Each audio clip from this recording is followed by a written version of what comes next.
Welcome friends, and I hope this video meets you well. And today we're doing a theory video on hollows. Remember, like and subscribe. Let's go. So this video is a precursor of next week's theory video about the past lives of the Espada. The reason this video is coming first is because most hollows seem to have been born humans and made hollows through the normal process of plus to demi-hollow to hollow. However, I have an idea about natural born hollows and how they affect the evolution of hollows from your baseline to the Menos class Vasto Lorde. I also want to touch on how we know hollows can exist separate from human souls. So, two main pieces of evidence for how we know hollows can exist separate from people is 1. Camphor World confirmed that hollows existed separate from humans in the primordial world, so we know they occur naturally. And 2. Kubo confirming in Klub Outside that hollows can have children together. Of all the hollows we've been introduced to, I think 4 could very well be natural born hollows.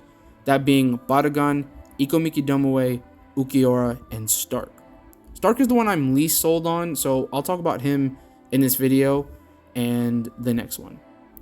I personally have always assumed, even before the light novels came out, that hollows not only could exist naturally, but could reproduce as well, as many other people on forums have speculated as well. Speaking on the latter point, why would Kubo make the hollow species with a differentiation of male and female if they can't mate? We know hollows can reproduce in almost an asexual manner or create smaller, non-sentient beings, but we obviously haven't seen them reproduce on a human level. I think that is an important distinction, so I'll be referring to natural hollows, meaning coming from 2 separate beings, and unnatural coming from 1 being or turning into one. Plus, I think natural hollows will have a disposition very different from humans or even hollows that were human. Part of my hypothesis and this theory video that's important is natural hollows are the only ones who can obtain Vasto Lorde forms, while those who are not can only obtain Adjucha's level. However, I think that if a converted hollow or unnatural hollow eats a natural born hollow, they will gain the capability to obtain that final Vasto Lorde form with enough power. My reasoning for this is mainly going off the information given to us by Xiaolong, who for the most part seems to be an intellectual sort of guy compared to his peers. In Bleach, in order to achieve a transcendent form of power that others cannot obtain, there seems to be something about oneself that's missing that they need to understand, just be born with, or obtain something or an object that can essentially fill that void to increase that power for themselves. In the Grimmjow flashback, we see Grimmjow traveling with a group of Adjuchas with the intention to all become Vasto Lorde. These would later become his fraction as a Rancor. However, the Adjuchas, with the exception of Grimmjow, give up when they realize their power has peaked after eating 1,000 hollows, and even eating 3,000 has not seen a power increase or evolution from Xiaolong. I think them giving up makes sense because I think natural born hollows are not capped in their power. So in this case, they've reached their peak as unnatural hollows, or pluses who've become hollow. What's even more interesting and may lend more credence to this idea is we know that at least one of the Grimmjow gang is a human turned hollow, and that's Ilfort Grans. Due to information given in Spirits Are Forever With You, the eating 1,000 hollow number idea that they all got, I believe, stems from a misunderstanding of why the number is so important. It's mainly 2 things that I think drive that number idea. 1. The more hollows you eat, the more likely you are to eat a natural born hollow, thus meeting one of the potential prerequisites of my hypothesis. The other requirement being you have to be twice as strong as an Adjucha in order to make that transformation. So when we look at population size, after the deaths of so many hollows at the hands of the Soul King and many more before the Zanpakuto were created, there are probably less natural born hollows than there are ones who have been propagating from the world of the living.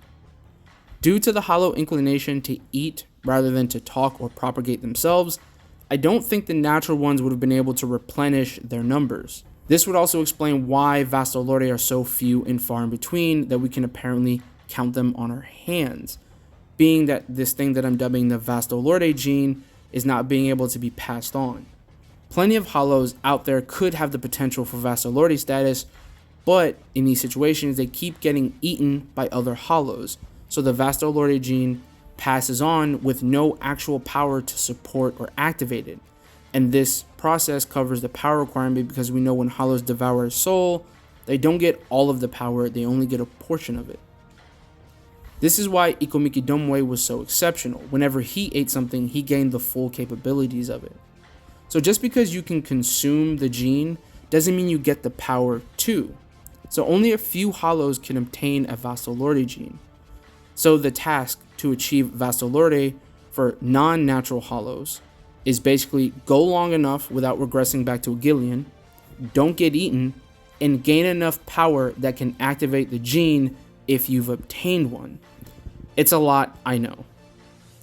During these flashbacks, Xiaolong states that the group has come to realize that there are those who can become Vasto Lorde and those who cannot, and that it may be destiny or something deeper than that, and that something is what I'm dubbing playfully as the Vasto Lorde gene. So with that portion out of the way, we can get to who I think is a natural born hollow that we've been introduced to. Barragan Louisenbarn. The reasoning behind thinking Barragan is a natural hollow is twofold. One is his age, and two is his regality in comparison to Ikomikidomoe, who sees themselves as higher beings compared to other hollow, even Arankars. Barragan represents primitive man. Barragan rules as a king in a world that resembles when man was less civilized. The concept of a kingdom, traditional gender roles, seemingly infertile land, kill or be killed mentality, tribalism, all old school. This implies he was born just before or after the primordial split. Most likely after, due to Respira representing the fear of aging and death that will come to grip humanity. But also because senescence wouldn't make sense to develop in a world of no death. You could argue it'd be the one version of it in its world, and Ichibe said his powers existed at that same time as well in Can't Fear Your World. So we can only really speculate.